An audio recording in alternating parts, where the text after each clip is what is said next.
Welcome to episode 96 of the Clive Barker podcast. This one's all about the Madefire Book of Blood motion comic. Also, we talk about Clive Barker news and the usual tangents and off-topic stuff. Okay, here we go, episode 96 of the Clive Barker podcast. But before we do that, a quick word from me. Hey, this is Ryan. If you listen to the show, you might know that I'm a realtor in Fairbanks, Alaska. So we have this vast audience, but I only know of one of our listeners who lives in Fairbanks, Alaska. Hi, Ross. Did you know you can help me by letting me find you a realtor in your part of the country or world? I have access to networks of realtors, and many of them I know from past experience as a board president and state realtor board member. The best part is it won't cost you anything. After talking with you, I get a sense of what type of person would be a good fit for you.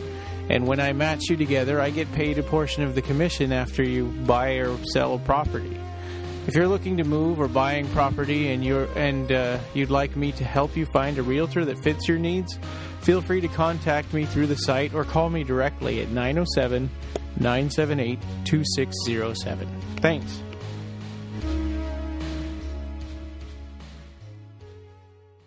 Yeah, I was saying I saw a really good documentary today about Kurt Cobain. It's called The Montage of Heck. I hadn't heard about it, but now that you've gave me the recommendation, I'll definitely look into it. Yeah, it's on HBO. Do you get HBO? Oh, I don't have HBO. Oh. Actually, my cable package seems to be very basic. I was wondering, I was used to getting other channels like BBC America and, History Channel 2 and stuff like that. And now that I moved to Arizona, we got this basic cable package, and I just realized that it doesn't have some of those channels that I was used to watching. So that sucks. It did show up on YouTube, so you might want to check on there. Somebody did upload it for like maybe a day, but it's very good and very sad. Yeah. That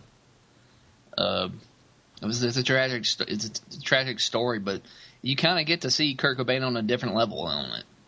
Yeah, I'm looking at the page on Wikipedia. It's a documentary by Brett Morgan, and says here that premiered on television on May 4, 2015. So it's just a couple of days old.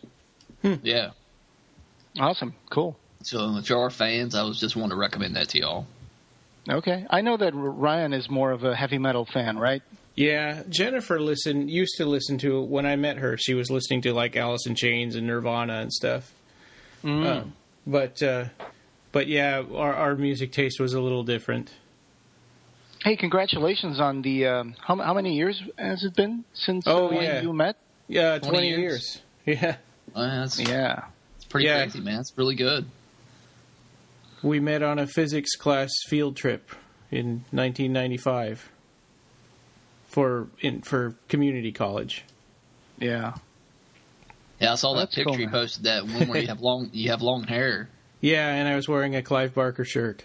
Yeah. You look so different. Yeah, you have the demon putting out its eyes. Yeah, I remember that. I remember that at one point in the 90s, and I forget exact dates because the 90s were kind of, the internet wasn't around for all of the 90s, at least not for me. But I remember seeing at one point someone made a little statue of that painting. Yeah. The demon putting both his eyes. And it was either a statue or a kit, one of those resin kits that you would paint on your own. I remember that too. I think it was gray, wasn't it? Yeah, well, you were supposed to paint it, I think. But, I remember seeing that. That was really cool. The T-shirt I got at the Seattle Emerald City Comic Con in, 1991 or 1990. Wow, yeah.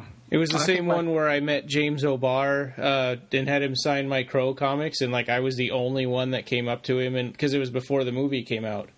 Huh, okay. So I was the only one that came up to him for autographs. Oh, wow. Yeah. He was actually kind of a jerk. Yeah, I met James O'Barr in 94 at a Charlotte Comic-Con, and he was fairly nice to me, but I didn't, I just got my autograph and pretty much left. But I've heard he's pretty much can be a kind of a. Well, he didn't even make eye contact with me. He was having a conversation with some other guy, and he just grabbed whatever I handed him and signed it and kept talking to this other guy and then, pushed it back at me. And it's like, okay, it's like not like there's a huge line. And I went the next year and got some more stuff signed by him, or maybe a couple of years later after the movie came out. And the line went out the door and around the building. Yeah. Wow. Yeah. I've had moments like that, and I think one of the funniest and most endearing people that I've met in a convention was Chris Claremont. He was really cool. He was I met him in this comic book salon in Spain when I was there doing my master's, and they were doing this series of lectures, and one of the speakers was Chris Claremont, who wrote a lot for the X-Men and stuff like that. And he was really amazing. He was talking about his time when he was a young writer at the Marvel bullpen, where you would have like Stan Lee and everybody had a cubicle there, and he was telling us about working with the greats of comic books, John Byrne and stuff like that. Oh, and he was there with his grandson. Actually, he was there with his grandson, very well behaved grandson. And at the end, I was like one of the last people to get in line to talk to him and ask him to autograph something that he had written for the Fantastic Four. And I had this nice deluxe Spanish hardcover version of that story. And he looked at that and he was like, oh my God, look at this. Not even the American edition is this good looking. And he was like, he went through every single page. Oh, that's awesome. And he was like, he was talking to me. He was chatting about things, and I was saying how much I enjoyed his work and stories that I liked and stuff. And he was like, "Oh yeah, wow, hey, look at this! I remember when I wrote this, I was doing this and that, and it was really cool." I mean, yeah, Chris Claremont, who apparently was also a lot into magic in the '80s, and I'm not talking about the card game. I'm talking about actual magic. Yeah. Yeah. Anyway, that's another story. That's cool. Yeah. Yeah, like Chris Claremont wrote an Alien versus Predator story too that was pretty interesting. Mm-hmm. Yeah. For Dark Horse? It's called The Deadliest of the Yeah, it's called The Deadliest of the Species, and it was like a 12-issue run. And it was pretty cool. All right. Yeah. So you guys want to get into, news and stuff? Sure. I guess, so the first one is that there's been Scarlet Gospels giveaways, and I think mainly because people are done with their advanced reader copies, so they're giving them away from blog review sites and stuff. Yeah. So where was this latest one, Rob? Third York Pub Meet British Fantasy Society and British Science Fiction Association. Wow, that's a super long title. Yeah, it is. Just got it. And how you enter that was it was like you follow the link and register a free ticket in there. Mm-hmm. And the giveaway will take place on May 9th. It's 16:30 to 23 BST time. That's in York, United Kingdom. So that's today is the 9th. Just now, at least there, on my end. Yeah, that's right. Yeah. Yeah, and then they're, I think they're another 5 hours ahead of you. Are they? Yes. Okay. Yeah. So I don't know what 16:30 is and what time that it would be. That would be 4:30 p.m. Okay. So it's I'm sure they'll throw out anything that falls outside of the time limit. So yeah. I hope whoever's listening, I hope you join the giveaway, and I hope you win. Yeah. And then Steve Dillon, who's a friend of the show and has been on here before, is having a Candyman charity screening. And what was the charity? I can't remember what that was. For Nepal, dude. The big natural disaster in Nepal. And I think he was gathering money for that. So this is going to be for a charity for Nepal, which is really commendable that he's... Yeah, so it's really awesome that he's doing that. Wow. He had one also scheduled for Sydney, Australia. The one I posted in the blog. The first one is where is it? Melbourne. Mm-hmm. I think that's the very first one he had talked about, and then he had updated another one that same night, and I updated it. That's awesome. It's in Sydney, Australia. So he's a good guy. I like him. He seems to really have a good heart. And he's the first guy to ever screen the Nightbreed director's cut in Australia. Yeah, and basically he was the first one to screen it in that continent, I guess you could say that. Yeah, right. Like it's the continent of Oceania, right? Oh, is that way it includes like New Zealand and stuff? I think so. I think that's what I learned in school. I think nowadays there's people who divide the continents in different kind of ways, and it's like there's North America, South America, Central America. I used to learn about 5 continents, so I don't know how many they're teaching today, but I remember Oceania, I think, was the one that had Australia, New Zealand, and all that stuff. Yeah, when I was in school, I just remember them calling it Australia was the continent and the country. Right. Yeah. Yeah, that's what I remember it as too. So the next one, the Rondo Hatton Awards, right? Yes. Yeah. So they're done now, and Nightbreed actually won 4 of them, right? Yeah. Or 3 of them. You could say 3, 4. And the 4th one goes to Fangoria for best cover. Oh, yeah. Right. Yeah. So best DVD, best restoration, best commentary with Clive Barker. Yeah, and then that Nick Percival painting of Decker with the kind of zombie-looking mouth. That was the cover of the Fangoria number 330. Yeah. That was one of the good issues that we got back in the day when the Cabal cut was still screening, and things were coming out in magazines like Rue Morgue and stuff like that. Yeah.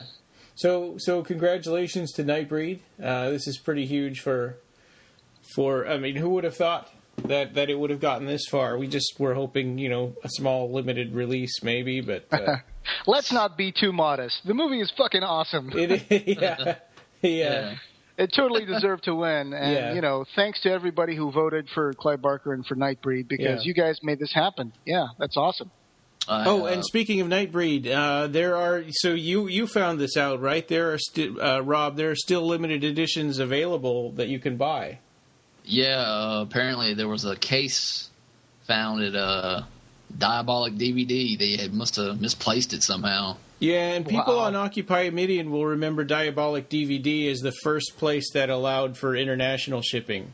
So that was huge in the very beginning of the pre-orders, because people were starting to go, hey, how come Shout Factory won't ship them internationally? And then somebody found that Diabolic DVD was one of the resellers, and they did ship internationally.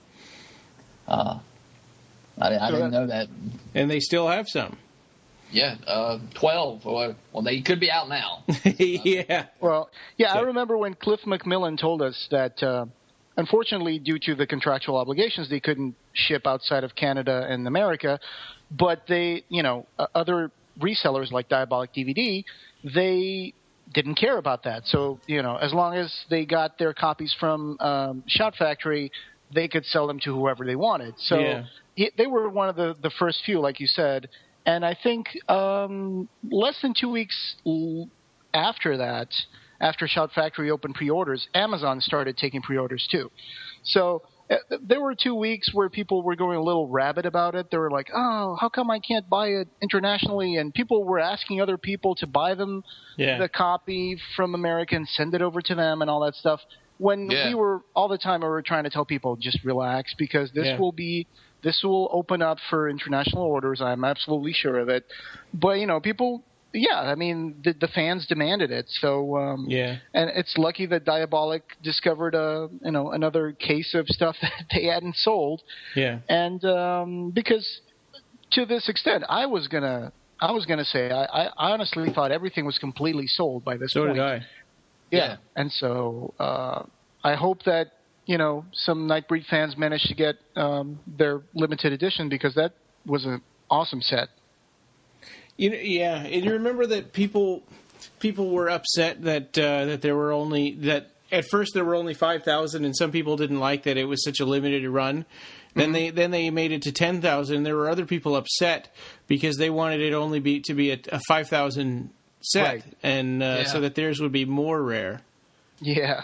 Well, it's okay. I mean, anybody who was thinking about this is more of an investment, and this might be an unfair thing to say, but if you're just buying this because it's an investment, then, if you're planning on selling this afterwards, I mean, you can watch it and sell it, I guess, but there's always scalpers who buy a lot of copies and then they want to leak them on eBay over the years afterwards to make more money. And, if you're a genuine fan, you probably got your set and you're never going to get rid of it. So it's not a big deal. I mean, it's not a big deal for me that it went from 5,000 to 10,000 because it's not like I'm going to sell my copy anyway. So yeah. And going back to that international shipping thing, of course, that doesn't solve the region coding issue. That's something that people would have to figure out for themselves until the day when the international, the European release comes out. We hope. Yeah. Sometime, who knows? But I remember that. But let's focus on the positives. Yeah, I'm just so tired of all that stuff that happened at Occupy Meeting when people were just so upset about these things. And nowadays, it's like it's out there. It's already done. The director's cut exists, and that's what was necessary to do. And so, if you want to get it somehow, I'm sure that there'll be a way in the future.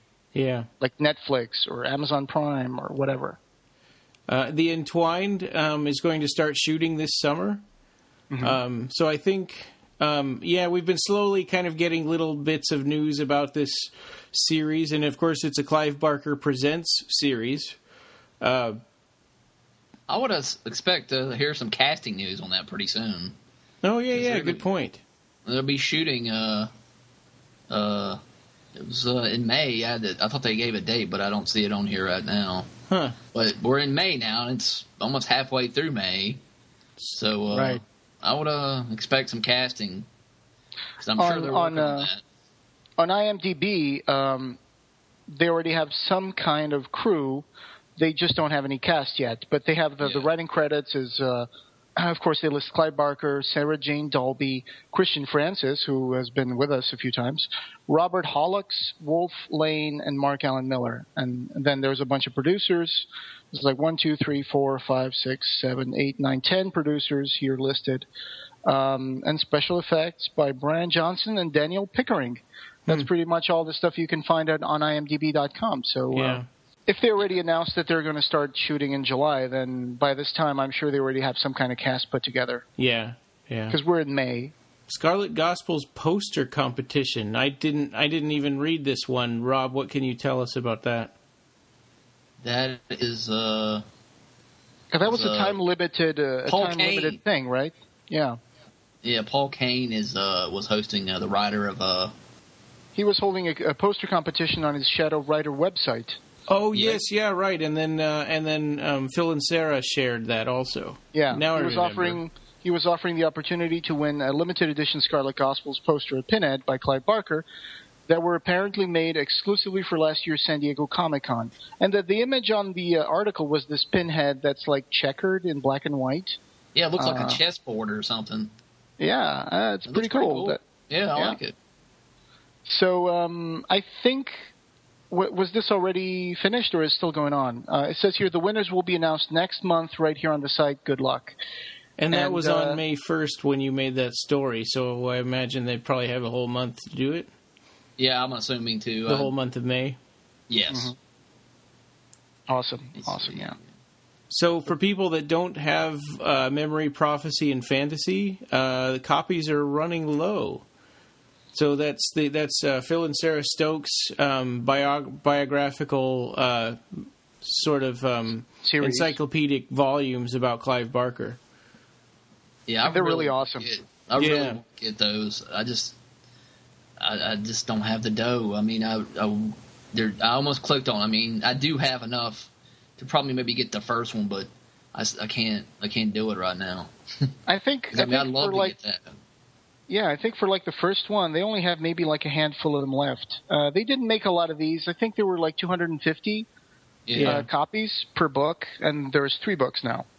So, if you guys are into Clive Barker and if you guys want to know stuff about the beginning of Clive Barker's career, his from the times of his high school theater plays to living as a poor artist in London and stuff like that. So, and the Dog Company, these are the books to read about it because these are super, super detailed. And I've read the first two, and I have the third, but I haven't read it yet.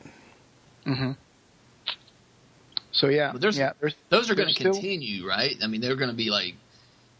I mean, I would think so. Right now? They've only gotten to like 1983, I think. Oh yeah, that's. Gosh. It's going to get really interesting as the fourth volume is probably going to be really interesting because they already got into the territory of Clive Barker's writing and novels and stuff. So I really would love to know more about the process behind writing books like Imagica or Weave World and stuff like that. I really hope that ends up in the fourth volume. So, speaking of Clive Barker's writing, Clive Barker's Creepypasta. So this just popped up, and we don't know very much about it. It was sort of leaked to. It's been reported by horror blogs and I think like Fangoria and stuff that Clive Barker was going to be adapting a Slender Man story. It actually came out on Variety, which is the industry publication. So it actually has come out in Variety. That there's going to be this Clive Barker TV series called Creepypasta. The network that's going to develop this is called Machinima, and I think some of you guys out there might have seen a lot of YouTube videos from Machinima. Machinima, basically, in the beginning, Machinima, the definition of it was short animation shorts that were made using computer games, like when people would do like an animated short using Half-Life 2 engine, or they would make Gordon Freeman. They would use cinematic mods for the games, and they would capture footage, and then they would cut it together as sort of a little animation, or like something done for Portal. Kind of like that Red versus Blue, or whatever the Halo, those Halo. Oh shows. From Rooster Teeth. Yeah, the Red versus Blue. Yeah. That's Machinima right there. Okay. So. This is the network developing this, but this is going to be live action from the article that I've read. So, and I don't know. It's going to be interesting because I want to know what they're going to do with it. Creepypasta, by definition, I mean, you can look for a lot of stuff on YouTube. If you just look for Creepypasta, you will find maybe dozens or even 100 YouTube videos with short stories. They're just viral horror stories. Some of them started off in forums like Something Awful or 4chan or something like that, and it comes from the term copypasta, which comes of course from copy paste. And and some of them, just because they're creepy, they started calling them creepypasta, and that's where Slender Man comes from. Slender Man, I think, was invented just a few years ago. And already there's stuff like, you remember seeing on the news those kids that got caught because they tried to murder another girl because of Slender Man or something? That was crazy. Yeah, I remember that. Yeah, so they're going to jail or something. Jeez. Yep. And the press release says, Clive Barker's Creepypasta. In this live-action series, Barker enters the world of internet horror fan fiction, affectionately known as Creepypasta, covering such viral urban legends as Slender Man and Ben Drowned. Actually, I've never heard of Ben Drowned before, but... it says here, I've only heard mentions of Slender Man, but I don't really know or understand what it is or what he's supposed to... I mean, it's other than like some weird skinny guy monster thing. Yeah, there's even a computer game for Slender Man. An indie computer game that was developed. And is there like an origin story for him, or is it just some weird like sighting kind of a thing like Bigfoot? It's just a weird sighting kind of thing, like Mothman, I guess. Except Mothman didn't start off as creepypasta. It started off as like this mass hysteria in a city in America. But it says Bleeding Cool also said creepypasta is the collective term for short horror stories, fan fiction, or videos or other media shared online with the aim of freaking out the reader. Takes after the act of copypasta, posting the same thing again and again across the net. And says here, they can also include supposedly lost episodes of TV shows that feature death or something downright odd. And there are a couple. There's one for SpongeBob SquarePants. There's a creepypasta for SpongeBob about this episode where Squidward is just staring at the camera and, is just saying things like, "Oh, the kid is dead" or something. And as I was doing research, because I don't know, I didn't know anything about this. There was like top 15, creepypasta, videos, and that was number 2. That one you're talking about with Squidward. It looked pretty freaky. Oh yeah, Squidward. Yeah. I don't know. I think it's too early to say what his involvement is going to be like in this. I know is that it says that this is supposed to be live action. So let's see what comes out of this. Cool. Maybe this is another incarnation of Fear This, that thing they were trying to develop. Yeah. Yeah. Yeah. You remember True. Thomas Nagovan told us about this page called Fear This. Yeah. And Christian Francis was also working on that stuff. So I don't know if that's a separate project or if it's all a part of this. So I guess time will tell us. There are original Clive Barker drawings for sale on eBay, right? And I think that eBay sale is about over, or getting close to over. Yeah, it ends today. Yeah, and that's the Century LA Guild time, eBay account. Yeah, I saw some of the drawings. They look really, really cool, really awesome. Some of them were actually pretty affordable. They were between $100 and something and $200. So hopefully they've gone to good homes. Clive Barker. There was a story, Clive Barker's favorite books about good and evil. Mm-hmm. That was on Goodreads. I saw that. He picked like 5 books, right? So we have Moby Dick, the Bible, The Wonderful Wizard of Oz, and Ray Bradbury's Something Wicked This Way Comes, and Heart of Darkness. Rob, you said you've read like 4 of these books, right? I've read The Wonderful Wizard of Oz, Something Wicked This Way Comes, and Heart of Darkness. I've read Heart of Darkness. And I've got Moby Dick, so... And Wizard of Oz, and I've read, of course, parts of the Bible. And I have Moby Dick, and I've meant to read it, but I haven't gotten around to it. Right, yeah. Good choices. I mean, the Holy Bible is like, there is no other book that handles good versus evil the way the Bible does, to be honest. Yeah. And I guess he was talking about Moby Dick because of, the white whale and Captain Ahab. Captain Ahab, I think, would be the evil part, right? I mean, even though the whale is kind of like, it's a white whale, but at the same time, the whale does cause a lot of death and destruction, but that's only because the men are trying to kill it, I guess. So, yeah. And the other one, The Wonderful Wizard of Oz, I've read it. It's wonderful. Yeah, you could say it's about good and evil, sure. I have not read Something Wicked This Way Comes, to be honest. Yeah, but I hear it's really good. It is. Check it out. Okay. And The Heart of Darkness, definitely. If you haven't read, either of you haven't read that, check that out too. Yeah, I love Joseph Conrad. I've read The Secret Agent, The Nostromo. I've read The Heart of Darkness too. That's actually the book where the basis for the story, Apocalypse. Yes. Yeah. Exactly. Yeah. Mm-hmm. Heart of Darkness is actually pretty dry, and it's a tough read. It is. Yeah. Even though it's not a very long book, it's actually kind of a short book, but it's like heavy. all description, pretty much. Yeah. An interior, monologue and stuff. So it's like lots of blocks of text, and it's not broken up by any dialogue or anything. I agree. Yeah. Oh, there was also, I don't know if we covered this last episode, but there was a poster for the Scarlet Gospels that was available only during the month of May. Did we mention that? No. Oh, okay. I think I saw this. It was either in Revelations or Thomas Nagovan or something like that on Facebook. There was a poster with that image by David Mack. Really?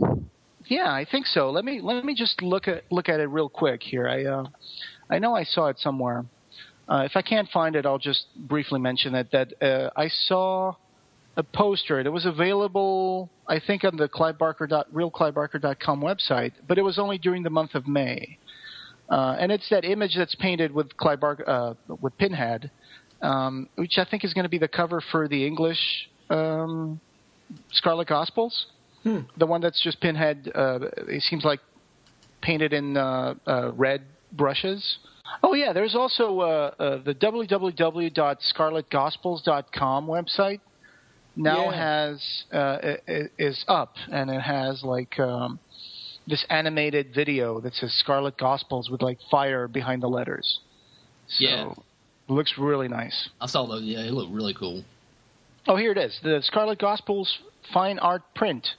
And it is a limited edition fine art print available until May 2015. So I think it's not for sale anymore, although I'm not sure because the real Clive Barker store still has the possibility of adding quantities and adding it to cart. So it says here, only available from now through May. Oh, wait, through May. Okay, so May is still available. A signed limited edition fine art print heralding the release of the Scarlet Gospels, featuring the iconic Pinhead artwork of UK cover artist David Mack. It says here that each print is going to be hand-signed by Clive Barker and David Mack and blind-stamped with the Seraphim logo and the Scarlet Gospels release date of May 19, 2015. It's going to be a print that's going to be 11 by 17 inches, and edition size will be quantity sold between now and May. So it's not a limited, rigid limited edition. It'll just be done, I guess, by the number of orders. So what's the price on that? Yeah. $100. Oh, okay. Prints will ship June 2015. That's what it says right here. So, yep. And it's black and white. Cool. And, yeah, it's David Mack's artwork for the UK cover of the Scarlet Gospels. So, there you go. Through May. $100. Go get it. Beans. That sounds awesome. Signed by Clive Barker and David Mack. I love that picture, and I'm hoping to get the UK edition of Scarlet Gospels just because of that cover. Yeah, me too. Mm-hmm. So, next thing. We talked last episode about a giveaway for Derek Neal's handmade puzzle box, Hellraiser puzzle box. So the contest was that if you write us a review on iTunes, then we'll gather them together and pick one randomly and give away this puzzle box. And we said if we got 10 new ones, and we got 7, so I think that's pretty close. If you guys are okay with it. Yeah, that's fine. Sure. Okay, so we've got a bunch of likes, by the way, on our site lately. Oh, cool. Yeah, I think that's because Clive Barker's page has shared a few of your posts, actually, yeah. Really appreciate that. Yeah. Yep. So, we've got a random number generator that, Jose, you found this for me. Yeah, it's random.com or random.org. Yes. Yeah, so we're going 1 through 7 for the 7 reviews that have been posted. There was one that somebody told us about that didn't ever get posted, but all the other ones did. One of them's on the Canadian iTunes site, and so for people that don't know, unfortunately, our reviews are broken up by region. So that's why we asked for screenshots, because I don't have access to the Canadian one or the UK iTunes. So we have one Canadian review, we've got one new UK review, and the rest were on the not North America, the US store. So here we go. Thanks to everyone who entered a review. And good luck. So the winner is Patrick Lauzier in Canada. All right. Congratulations, Patrick. If you're listening to this, write to us or send us a private message with your address, and I'll mail that off to you. You're actually not that far away from me in Canada. Oh, that's right. Yeah. Yeah. And you can see Russia from your house. Yeah. But actually, 90 miles away from here, there is a nuclear missile launching site. Yes. Oh, that's always fun. Yeah. So take a trip, honey, to the nuclear, I know this is off topic, and this probably, you can cut this out if you want to, but I've read an article once, I think it was on Salon or something, and it was about the soldiers who maintain those missile silos, and that duty is considered to be almost a punishment for them, because nobody likes to do that. And in fact, in one of those missile silos, the bathrooms got broken, and so at one point the soldiers just relieved themselves into the silo where the missile was. Whoa. I know. It's ridiculous. Yeah. Like, people have no idea how unprotected those missile silos are sometimes. Because it's just considered like punishment work to be put on duty to go over to the silo and stay there and maintain like the levels and stuff on the computer. So, yeah, that's kind of scary when you think about it. Jeez. Yeah. I know. So anyway, Patrick won the Derek Neal Puzzlebox, so congratulations, and thank you for all the listeners who listen to us and who provide us with some feedback. We can only improve this unless you give us some feedback. That's the way we improve the show, so thank you for that. Well, and if you search Clive Barker podcast, the first result is always the Nerdist podcast where he interviewed Clive Barker, and the second one is us. And the more reviews that we have, the more we'll bump up on the on the searches and stuff, and more people will listen. So that helps us out a ton. Yeah, absolutely. Yeah. So our main topic today is the Book of Blood Madefire motion comic, which is available. Jose, you were able to get it through DeviantArt, right? Yes, I went to DeviantArt and I looked it up, and it was there. It was available for sale for 80 points, I think. And DeviantArt uses this point system, so I think 800 points or 400 points are like $4 and something cents. Oh, okay. So I got like 400 points, and then I bought the 80 points, and I got the short motion comic. It's on the iPad app. So if you get the Madefire app, don't get the iPhone one, get the iPad one, because the iPhone one, it doesn't go on there. Yeah. Mm. Yeah, it only works on the iPad one, okay. And that was 99 cents. All right, and just to make clear that on DeviantArt, if you buy it there, it's not going to take up your whole screen. It's just going to take up like a third of your screen, because it's going to be like vertical. It'll be like watching vertical video on YouTube. Oh, really? So, yeah, it'll just the sides have like this background pattern decoration, and then the only thing you can see is like the middle third of your screen will have like the size of a comic book. Okay. I mean, depending on your monitor, of course.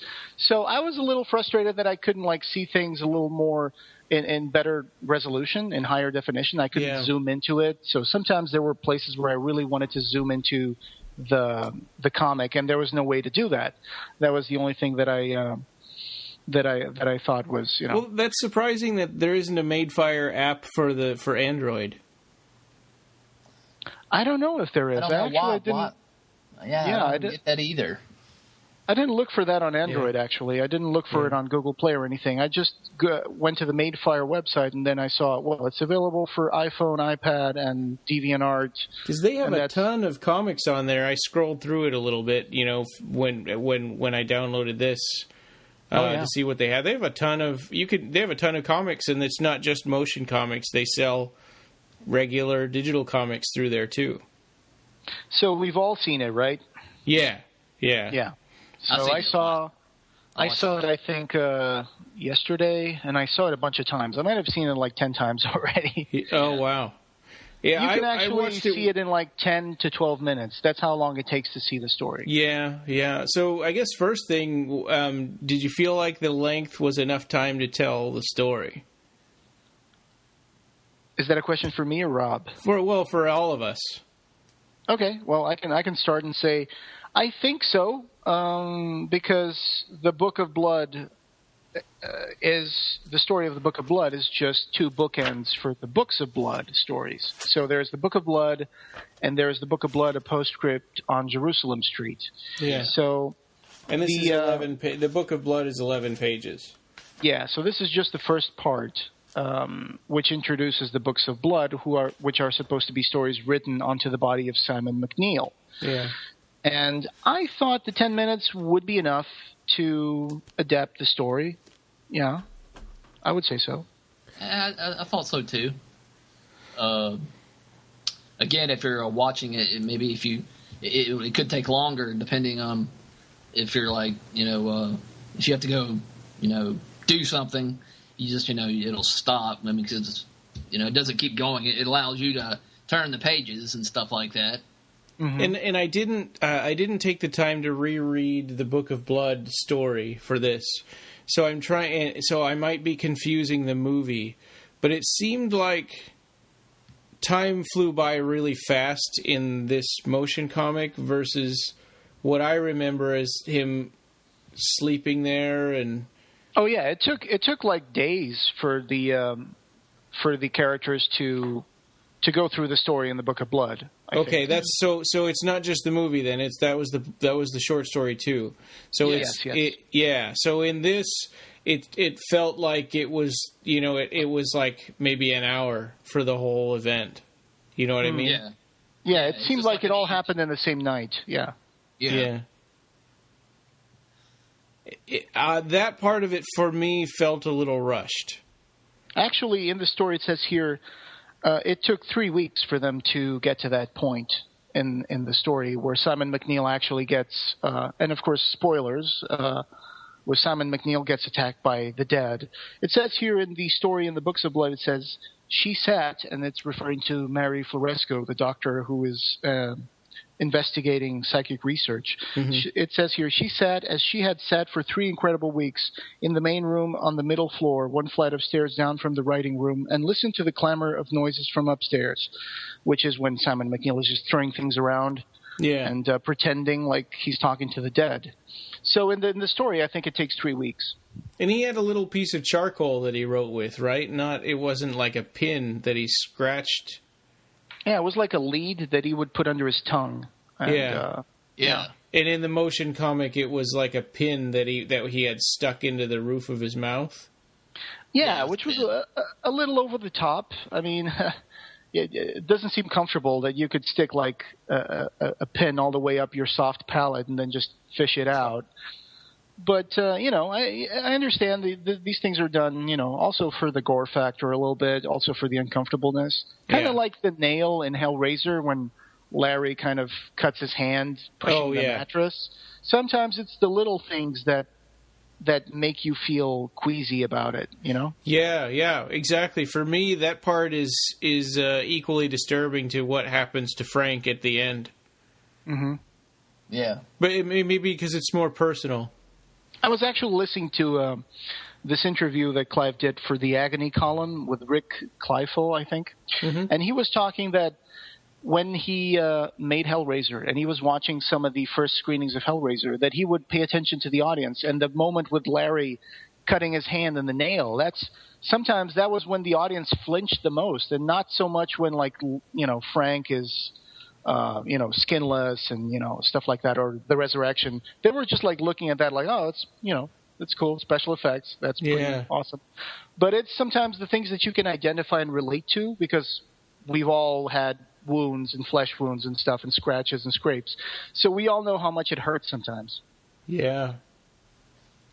He's talking about that on the Lord of Illusions commentary, how the scene where Valentin and Butterfield's cutting his lip is yes, exactly. How that was very uncomfortable for audiences. It is. Oh God. Yeah, or when the cultist Neal on broken glass and stuff like that too. Yeah, that really bothered him. And the threat of scooping out his eyes with a pocket knife. Yeah, It's like, even though I've seen that movie 100 times, it's like, oh no, don't do that. Yeah, yeah. The lip is the worst for me. Yeah, that's pretty bad. The lip I got a fish hook caught on my lip one time. Ooh. Oh shucks. Yeah. Really? Yeah. Well, Nicholas Vince, when he was shooting Hellbound, The scene. That's right. He got a hook. The scene where he's going around. Yeah, the scene when the torture pillow is going around, and one of the hooks on one of the chains, I think, got hooked onto the roof of his mouth, and and that was not comfortable at all. Yeah. Yeah. So I can understand those, the little things, really getting to people. Yeah. Well, the Madefire app is an adaptation of the story, so you will expect it to be a little different. It's not, obviously in the written page, Clive Barker has a lot more space to, to be more verbose or to be more descriptive of things and be more, more flourish the style a little more, of course, because I can say also bring up the Easter eggs in the motion comics too. There were some Easter eggs. If you look, there's like element configurations, like on the staircase. Yeah, on the banister post. I saw that. Yeah, on the banister post. Yeah. Somebody like one of the deads holding Clive Barker's picture. Oh, is that right? Yeah, so Clive Barker has more room to flourish things, and also our imagination is the best special effects you can have. If you got a good imagination, you can imagine really awesome stuff in your mind. And once you crystallize something into a certain image, a certain page, or you have a certain limit of time or a limit of size as to what you can put in there, of course some things have to be thrown out the window. And so I would recommend people read the story first. Yeah. Read the story from the Books of Blood. Oh yeah. Before you see the Book of Blood motion comic, because you will get a better enjoyment of the story if you've read the story, the text first. Yeah. So I loved the music by Chris Valesco, who did the Jericho soundtrack, and I loved the artwork by Sam. Mr. Sam is what he goes by, but his name is Sam Sharon. Yeah, but I guess what I didn't like is I didn't like the way that it felt like the story part was rushed to make it a certain length, and I would have happily paid more money to have a longer version that took the time to tell the story the way it was in the short story. If that's possible to do. Yeah, I agree too. I mean, I know it's a lot of work for them to make, the pages and the artwork. The artwork is amazing. I think the artwork seemed to me, I don't know if this is true, but it seemed to me like a mixture between drawn stuff and photography. Like sometimes you would see a hand come over, and it seemed like the hand was a real hand, like someone took a picture of the hand and then animated it. Yeah. Some of it was really, really very realistic. And sometimes you could tell that it was drawn. Sometimes you could tell that it was drawing and painted in computer.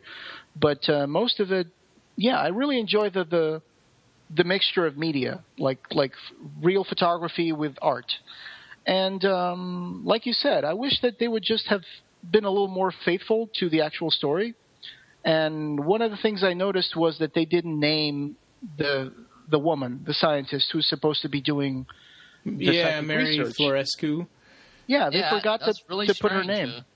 When I started watching, I was like, oh yeah, that's his character's name, but I went back and watched it again. You're right, they never said her name, and that was strange. They call her Science-y Chick. It seemed to me like instead of being a psychic researcher that was a little older and had been in academia her life, and it says here that she had like a lifetime of experience with psychic research, and here she looked really young, and it just looks like they're a couple of ghost hunters like you would see on a TV show, that they're just trying to get this psychic to go into a haunted house and they want to record what's going to happen. So that is a big difference between this and the actual story in the Books of Blood, I thought. They kind of simplified it a little bit, and also changed some of the characters. And I have an opinion, which is adaptations are, of course, adaptations. I mean, they're never going to be the same thing as an actual written story. But I think when you start changing the characters a little too much, or changing the story, or changing the dialogue, it starts to, some things work because of the way they're written. And if you change it too much, then I think you start to steer a little away from what makes that story a genius or a masterpiece, and it just becomes good. I mean, don't get me wrong. I still love the Madefire app. The motion comic is amazing. I also love Chris Velasco's music. But I just thought that if you're going to watch this adaptation, read the story in the Books of Blood first, because it's really beautiful and it flows wonderfully, and the characters are fascinating. For this one, of course, they had to condense into 10 minutes, and so a lot of stuff gets thrown out. A lot of atmosphere. Do you think why did they have to do that, though, do you think? Sometimes they just want to simplify it because it's going to be a comic book story. I guess they're trying to fish some new fans into the Clive Barker universe. Yeah. So I guess they didn't want it to be too heavy, maybe. I don't know. This is my speculation. So they could have split it into parts. I mean, that's what they're doing with the next one, the Midnight Meat Train. When it gets released, they're gonna, because it's apparently very big. It's separated into 2 issues. Oh yeah. Well, it's 3 times as big. I mean, it's a 30-page story instead of 11. Yeah. Right. I know that, of course, these things cost money to make, and you have to pay the artist, you have to pay the guy who's making the music, and also you can't ask an artist to make like 100 pages of artwork. I mean, that probably becomes too costly for the production of the motion comic. I suppose. I mean, since it's a brand new thing, they did motion comics of all of the Next Testament. Yeah, they did. I thought about getting those, but I just they were like $3 a piece for 12 of them, and I want to do it. I just don't have the money to buy all of those. The first one is actually free. You can get the first one if you want to watch it. Yeah, I did that. I haven't watched it yet, but yeah. I was going to say about the Easter eggs, to let the fans know about there's Easter eggs in the motion comic as well in the background, and. You know, that's right. Yeah. Sure, you first, saw I'm just gonna. I'm gonna address just what Ryan was saying first, and then I'll get to you. It's like, it's true. I had no idea that they had made Clive Barker's Next Testament into motion comics for Madefire. I just heard about that right now, and I opened up the page, and here it is, and you can actually see some of it for free. And wow, it looks amazing. Like, I'm looking at the cover of Next Testament #1. And I'm kind of moving my mouse around, and the background is separate from Wick, and you can see things like move around and flow. It's really amazing. That's cool. Like the colors. Yeah. But what you were saying, Rob, you brought it up to my attention. Yeah, like I saw some of them, but you kind of caught some really subtle ones, like when they're going upstairs inside the house. I don't know if I should say this or if I should let people find that out on their own, but that's true. I'm going to say it anyway. Okay. There's at least one which is the banister of the stairway going up. You can see really faint, but you can see like the markings of the Hellraiser box. The different faces are on the banister. And another one that I saw, the one that I caught, was when they show the panorama of the Highway of the Dead. One of the guys is holding a little picture with Clive Barker's face on it. So, and that is like a throwback to one of the Eclipse graphic novels, I think. Yeah. Because I remember the Yattering and Jack, I think, there's like an image in the background where one of the demons is holding a picture of Clive Barker. So right. Yeah, there's cool stuff in there. I'm sure there's other stuff that I missed. Yeah, I caught the Hellraiser one, and that's the only one that I saw. But I only watched it one time. I should watch it some more. Yeah. I didn't realize, actually, when I carved out some time to watch that, I didn't realize that it was only 10 minutes long. Mm-hmm. Until I saw you guys talking about it already. It's like, how could you have watched that so fast? Oh yeah. I mean, I devoured it on my first screening. I was just like, and I was still getting used to the interface because I've never seen a comic book from Madefire before. I mean, I had seen motion comics, especially on YouTube, but I had never seen one like this. Yeah, you're right. I've only seen them as video also, where you don't advance the pages and stuff. Right.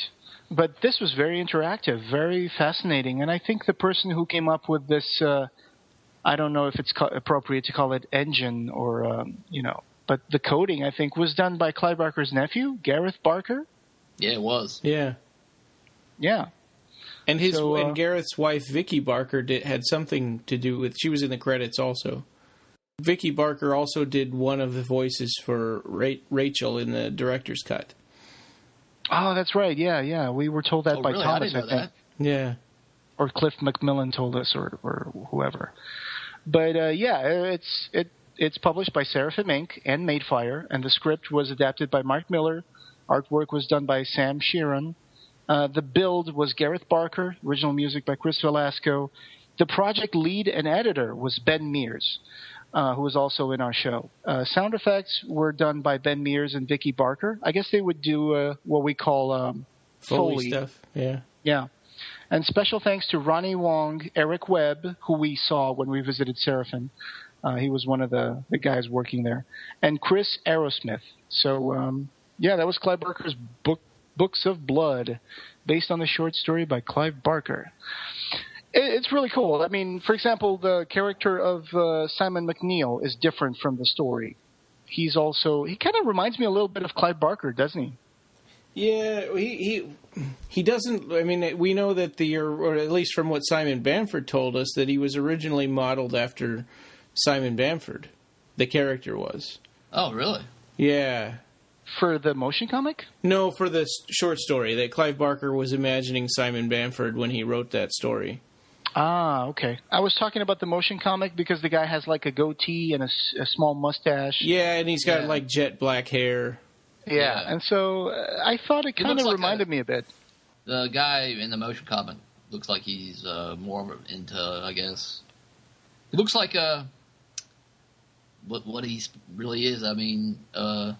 A swindler. A swindler. A swindler. Yeah, Okay, yeah, I agree. Like, he does look kind of shady. Yeah, he looks shady. Especially when he's a very cheesy character. He's not this cheesy in the written story in the Books of Blood, but here he's like, oh, no cameras, and then he waves his arms and goes like, yes, I can hear the dead. Yeah, they're calling me.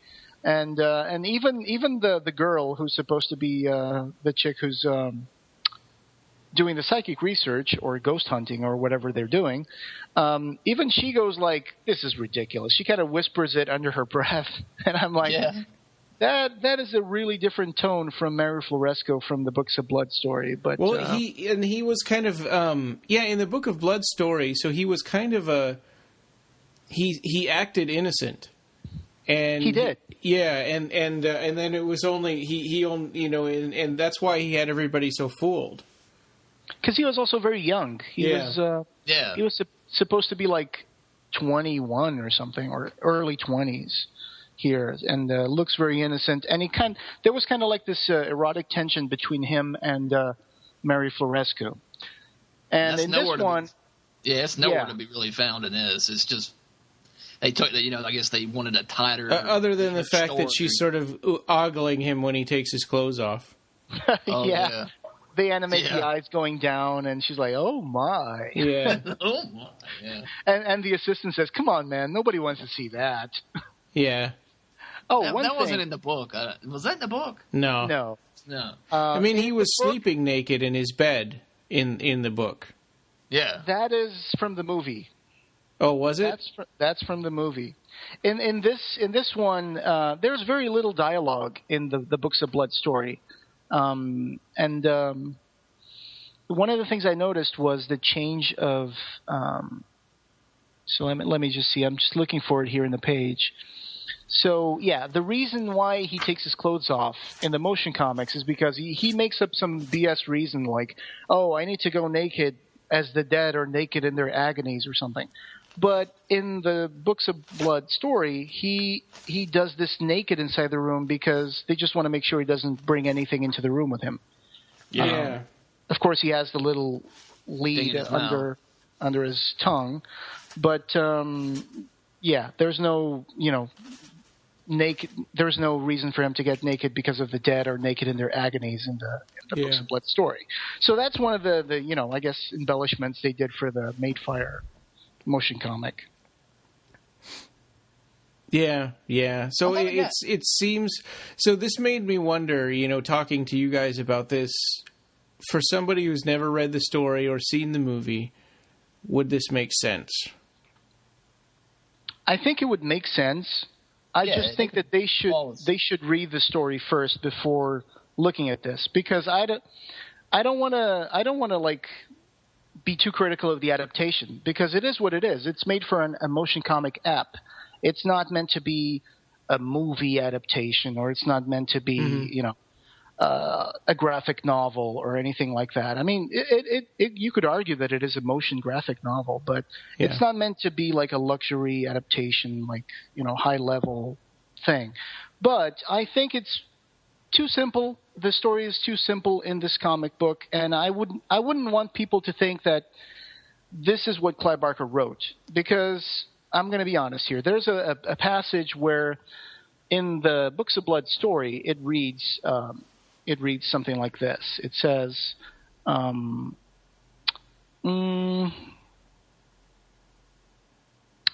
okay, let me just, it says here. Okay.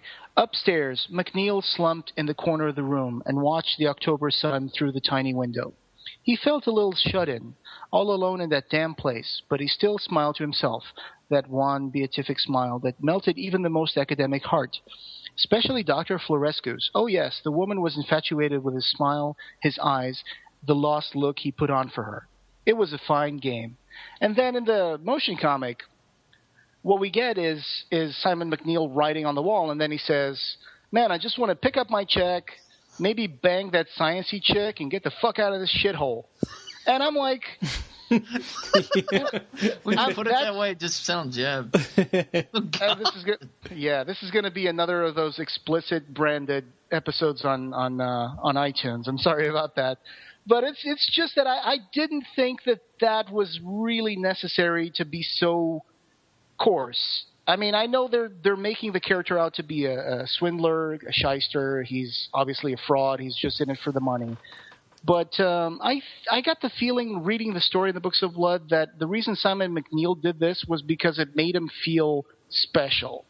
He was tricking people, but he wanted to impress them. He wanted to feel like he was powerful, like he could communicate with the dead. Mm-hmm, and I think that was mostly the reason behind that. He wanted to be he wanted to be well known and wanted people to think that he actually could speak with the dead. In this one, he's just another swindler trying to get a check and say, I can hear the dead. Oh, this is over here in this room. And he's directing everybody. That was the big sense that I got, is that he was in charge. In the motion comic. Because he was no cameras or something like that. Yeah. He's not the subject of the experiment. He's the guy conducting the experiment. Yeah, almost. How could he? I mean, if he says no cameras, they would say no. This is our experiment. You do what we say. Yeah. So I guess they really put the focus on really him mainly, me being the main character this time. I mean, yeah. When it was, in the story, it was Mary for sure in the story. Yeah. So I guess in reply to your question, all the elements of the story are here. There's the house on Tollington Street. There's Simon McNeil. There's the woman and the assistant, and the dead. The elements are all there. It's just that it's a little more. It's an adaptation, so it's never going to be the same thing. It's not going to be the same thing. It's done differently for a different medium, for a different audience, and I guess I would just recommend people read the story first and then see the comic book.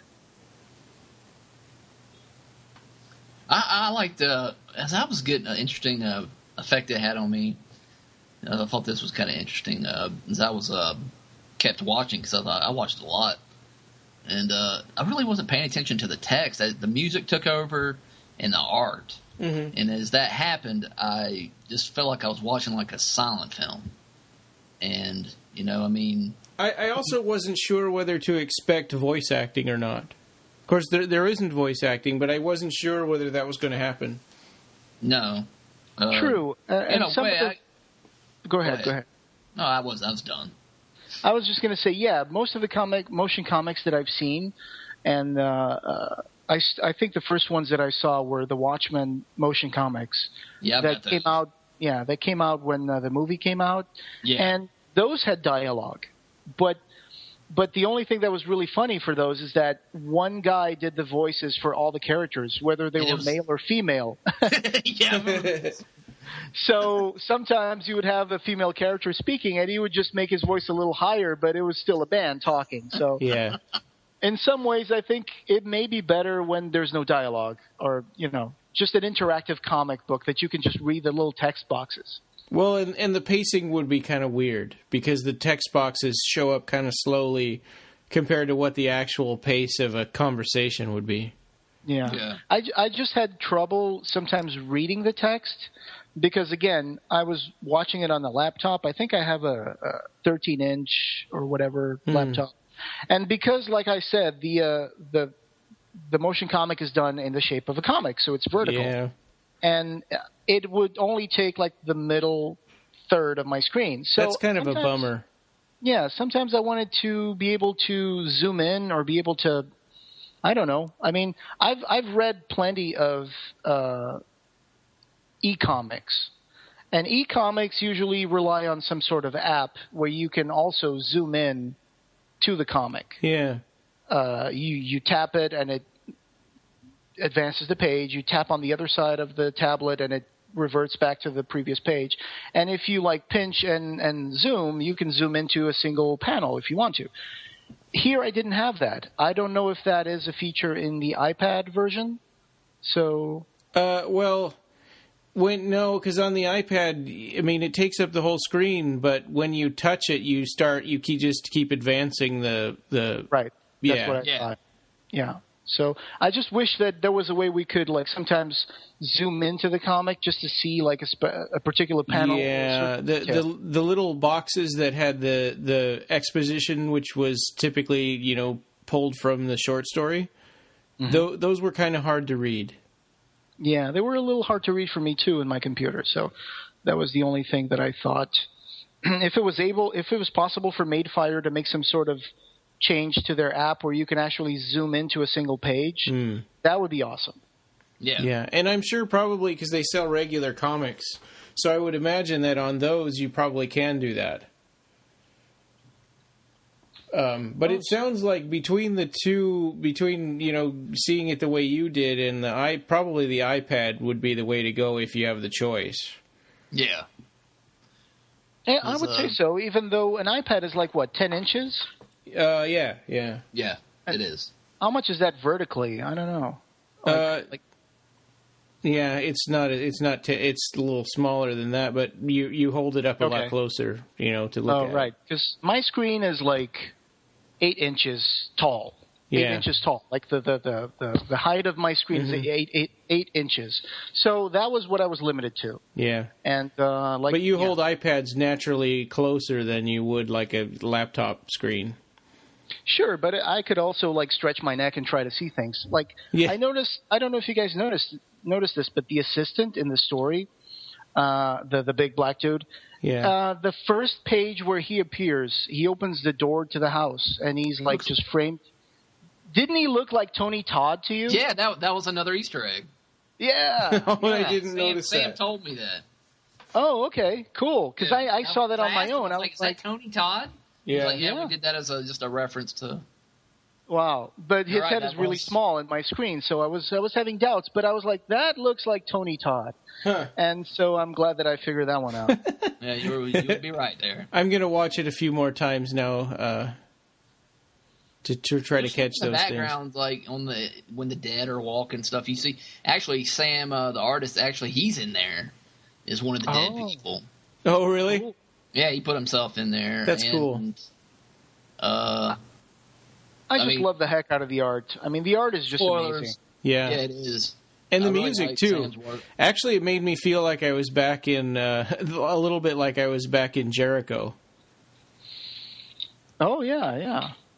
I thought the music was really moody, too. And they did a good job in making music that could be looped. Because sometimes you would stay on the same page. You could take your time looking at the page, and the music would just keep looping, but almost in a way that you didn't really notice that it was looping. So that was really cool.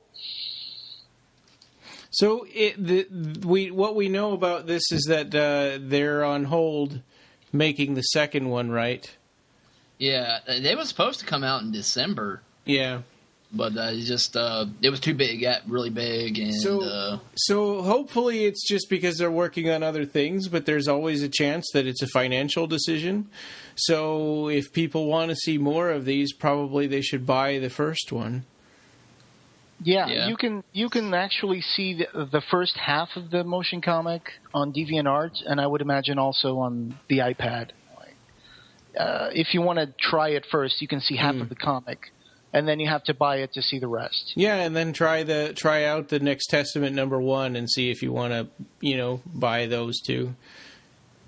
But I mean, they have to decide if it's economically feasible to keep doing them based on the sales of this first one.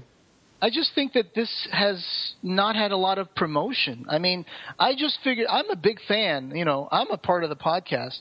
And I just realized when you were talking about Next Testament that it exists, motion comics for this. Yeah, actually where I've been hearing the most about this was from our own site, from Rob. Yeah, great job, Rob. Yeah. But honestly, I had no idea that Next Testament there were motion comics for this. I think because when we covered Next Testament, I think it was before we had Rob join the team. Yeah, it was. No. Yeah.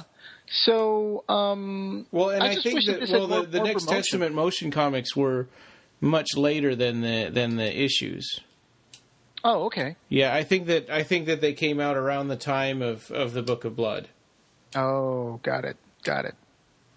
And I like the way they do Wick in the New Testament comic book. How the colors in him, how they did the animation on that. Oh, did it? It's really cool how the colors on his body move. Oh, that would be cool to see. Yeah, check that out. I'm going to go see that one too. I'm looking at it right now. Actually, I'm really enjoying. I'm looking at the first half of Next Testament, and nice. It's got good music. It's just that the build for this is done by Micha Ricci, and so it's not. It's a different kind of build, but I love the way they animated the beginning, the first panels. When the guy is uncovering the pyramid and he's waking up to the dreams and stuff, that's really well done. I really enjoy this. I'm probably going to buy this one next, yeah. Because now I have 400 points on DeviantArt. Yeah, right. Yeah. So there you go. Yeah, when this came out, I guess it was in November, I believe, of last year. I was trying to help, Sam spread the word, getting it posted on Occupy Midian and putting it on my page. And, he was, telling, asking, to spread. That's why they were doing all those interviews and, things with different, sites, comic book sites. I definitely remember seeing all these posts about the motion comics for Books of Blood. I'm just saying that I don't think there was a lot of promotion because, honestly, I hope that we're doing our share with this to direct people to the Book of Blood Madefire comic and to get more people to buy it because you need to support this stuff. You need to support it because, I mean, just the amount of work that the composers, the artists, it's just a huge amount of work and it's wonderful looking work. So more people need to look at this. Because the original plan was to have one out every month, but I guess that's gone by the wayside there. Seems like a short time period to make one of these. I mean, just the art, I think I imagine it takes a long time. Oh, yeah. Yeah. Because they want to do the stories, I mean, I guess as, close as they can. And like I said, the Midnight Meat Trains, they separated into like 2 parts, and I'm assuming that's pretty big because, that's a 30-page story. And the animatics on that, I think, were taken, was a big undertaking. I'm curious to see how they're going to adapt the City Fathers and stuff like that. I'm interested to see Sam Sheeran's take on that, if he's going to draw the Midnight Meat Train, I mean. Oh, he did, yeah. Yeah, so that but it looked like they were also mixing in Clive Barker art. Oh, I think they were. The City Fathers were going to look like those paintings he did, something like y'all said y'all saw. Right. We saw that at Seraphin. Someone had like a cage around their head or something. Yeah, that's really cool. Yeah. So let's hope for the best. Let's hope that Midnight Meat Train makes it to Madefire, and hopefully all the Books of Blood stories will come out in animated form. Definitely. Maybe they can do The Thief of Always animated. Who knows? That would be cool. Yeah, and go back and they could go back and do the Great and Secret Show ones. Sure. Yeah. Those are that. You mean the 12 issues, right? Yeah. Sure. That belongs to a different company, though, right? Yeah, but but so does Next Testament belongs to Boom. That's right. Yeah. Okay. It depends on the licensing, I guess. That Madefire could make it happen. That would be awesome. Oh. By the way, did you guys see? I don't know if we didn't talk about this today, but. The first copies of the Scarlet Gospels hardcovers have arrived at Seraphin. Oh, yeah. So, and they're the U.S. versions. Yeah. And they look amazing. I mean, the cover, it looks like the letters are, the outline of the letters looks like it's either embossed or there's some kind of gold highlights on it, and it looks really amazing. Cool. Yeah, I saw the pictures. It looks really nice. And people can buy the autographed editions from realclivebarker.com, too. Yes. Yeah. Actually, I made a post. So I guess they must have gotten them in time, so now they can ship them out and have them arrive right on the 19th. Man, I hope so, yeah. There's a ton of boxes that got ready, I guess, to ship out for pre-orders and stuff like that. So that was another thing I wanted to talk about, too, was Collector's Corner. I'm getting a little more inspired to get back into that because now somebody just started a Clive Barker Collectors group on Facebook. Oh, okay. We should put a link to that on the show notes. Yeah. I'm going to make a note right now. Oh, boy. I got a lot of pictures of stuff to post about collectors. So we have one feedback, and this is kind of a long one, but it's from that old article I did that the 10 things Clive Barker fans shouldn't do. Uh-huh. And what was her name? Diana, yeah. She said, I agree that there's a major difference between being inspired by someone's work, which if done right can be a great compliment to an artist's influence, and basically taking someone's idea and pretending that you were the creative mind behind it. I'm trying to remember what I said that made her say that.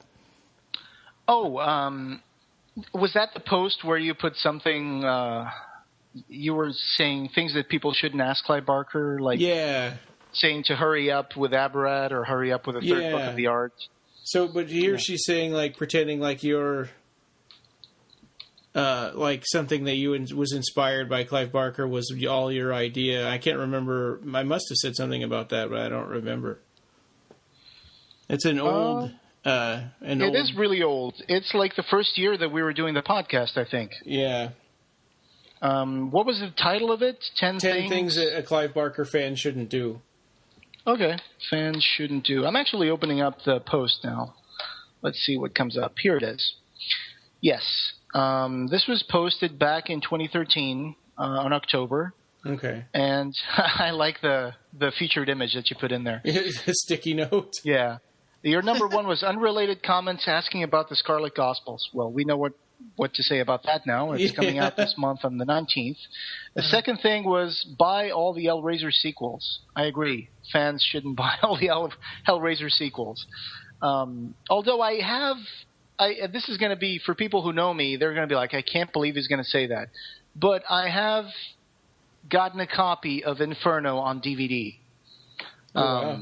Yeah, one of my friends was downsizing his collection, and he sent me an email, and he's going to send me one of his DVD copy of Hellraiser Inferno. I bought them all just for the sake of the podcast, so I would be able to talk about them. But before that, I didn't own them except for the first two. I had Hellraiser Inferno in VHS form, the rental VHS from Portugal. I had a copy of it. I used to have Hellraiser 3 on VHS when it first came out. Your third point on 10 things that Clive Barker fans shouldn't do was, where do you get your ideas from? Oh, yeah. And I guess this was the question that you shouldn't ask any artist. I mean, it's kind of ask, when are you coming to insert town or country here? Oh, yeah. And then insult the author by trying to convince everyone on his page that he's a fake. Oh, I remember this. Oh, okay. Yeah, that guy. So, I guess... yeah, he was like, hey, everybody, don't even bother responding on here because this isn't Clive Barker. Because he's writing in all capitals or something like that. Oh.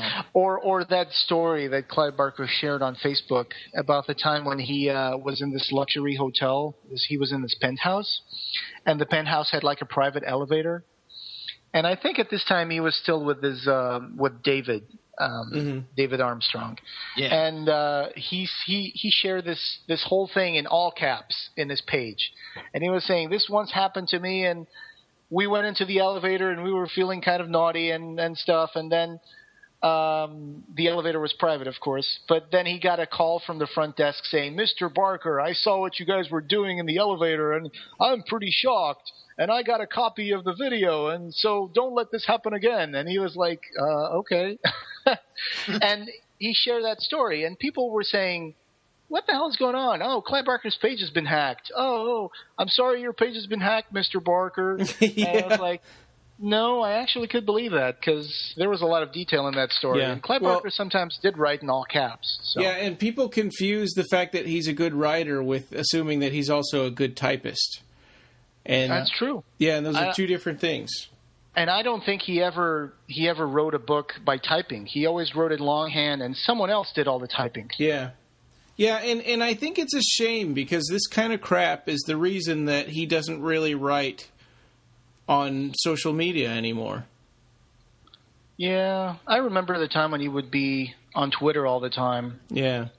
I miss those days. And he tries to write on social media, and people give him on Facebook, and people give him a hard time for writing in capitals, or saying that he's sharing too much gay stuff, or it's really? like, really, I didn't know that. Yeah, oh yeah, there are people like, oh, you don't have to, you don't have to put that in our face or whatever. Why can't it just be about the writing? Or it's like it's his page and it's his life. He can write about whatever he wants. Absolutely. I just think back in the day, I missed all that social media with Clive because I was gone from the net for a while. Right. You actually got some tweets with him, didn't you, Jose? Yeah, that was back in the day. The only reason why I joined Twitter was because Clive Barker was on Twitter. Me too. And I was like, hey, I'm going to make an account and try to interact with my favorite writer. And so I guess this was back in the time when still people didn't know that Clive Barker had an original, official Twitter. And so I guess I did. I managed to exchange a few tweets with Clive and some direct messages about mainly like stuff like Damnation Game. And he was asking a few things about that movie by Mel Gibson, The Passion of the Christ. And I sent him a link. And I think he was working on this short story called Golgotha, which was going to be one of the stories in the Scarlet Gospels back in the day when the Scarlet Gospels were going to be a compilation of stories. And I got to finish that essay I was writing because it's really fascinating the way that the Scarlet Gospels has mutated over the years. At one point, it was supposed to feel like 3 different books in the single book. They were even going to use different paper and different fonts for different stories. Oh, wow. Yeah. And he was talking about this in interviews, and I collated every single piece that was talking about the Scarlet Gospels. Well, and there's different paths to follow when you're talking about that, because there's the path that the title took and the path that the story took, right? And those are 2 different things. Yeah. So I guess, some of the questions that people have for Clive, I think, would be what happened to the insert page number here that he once mentioned in some interview. Like he was mentioning the 120,000 words, and then he was talking about 200-something words for that. And I think he was adding different stories according to the interviews he was doing, because the Scarlet Gospels was changing. It was going to be a bunch of stories, and then it just ended up being that one pinhead story. So I think the final count for this book is like 150,000 words, I think. So, But yeah, it went through a lot of changes. So I'll put that essay out after the Scarlet Gospel's official date comes out. Oh, yeah. So I don't spoil anybody. So yeah. Please. I'd love to read that. Sure. And we got to work on that Hellraiser Bloodline thing too. Yeah. Yeah. Yeah, so, and I guess we've kind of segued into stuff that we're working on. Like I said before, I'd like to get back into Collector's Corner kind of stuff. I've still got to do start on my retro reviews, but I've just been busy looking for a job and just... Same here. Just doing other things. Inspirations come to me about writing on the podcast as features. Last night I just got the inspiration to write something about the anticipation of the Scarlet Gospels. Oh, yeah. Sometimes that just happens with me. So awesome! We got to mention all the news about Clive Barker. We got to give a fan element configuration done by Derek Neal. Oh, yeah. And we discussed the motion comic Books of Blood. So I think that's a great episode for today. Yeah. Well, thanks to everybody for tuning in. Also, before I forget, something in this promotional part, if you guys want to mention, we can mention if you want people to follow your own personal Twitter feeds. Mm-hmm. Yours is at AntiPax0? Yes. The number, not the word, 0. Yeah. Mine is at Rob Rodnauer 1. And mine, if you really want to follow it, I pretty much only write about real estate stuff on my personal one, but it's at Ryan_Danhauser. So I don't update my Twitter that much these days, and when I do, sometimes I'm just posting like gaming stuff on it. So yeah. I wouldn't. I do a lot of retweets from Revelations and Clive Barker whenever I open up Twitter, but honestly, these days I don't use Twitter that much. So you're better off just. My personal one, those tweets automatically get posted to my work Facebook page, so I have to be really careful about like what I retweet or share because it ends up going straight onto there. And don't forget to follow us on Twitter at barkercast.com. At BarkerCast. So also at Occupy Midian. We control both of those. Sure. I mean, I haven't been using Occupy Midian recently, but I just basically have been using it to retweet things, and if people write something to us, then I'll retweet that, or I'll retweet stuff from the BarkerCast one. There you go. So follow those accounts if you want to, and keep listening to us, supporting us. Give us feedback because that's what makes the show get better. Give us feedback, and we love you guys. And thanks to everybody that posted iTunes links. Jade Marie DeGeorge, Patrick Lauzier, Ben Warren, Doc M2K, Your New Buddy, and Jupiter Voodoo. All right. Thanks to our listeners. And we'll catch you guys next episode. Take care. Bye. Bye. The Clive Barker Podcast, or BarkerCast, is an independent editorial fan site and podcast that is not affiliated with or under contract by Clive Barker or Seraphim Films. This podcast and site are a labor of love by the fans for the fans. News, features, and show notes for this episode can be found at www.clivebarkercast.com. Go to iTunes and please leave us a review. Reviews really help us get the word out about Clive Barker. You can also find us on Podomatic, Xbox Music Store, TuneIn Radio, Stitcher, Doubletwist, Blackberry, and Pocketcast. We have a Facebook page, so come on and like our Facebook page and join the Occupy Midian group for lots of discussion about Nightbreed and other Clive Barker stuff. On Twitter, we're at BarkerCast and at Occupy Midian. Opening theme by Mark Buckle.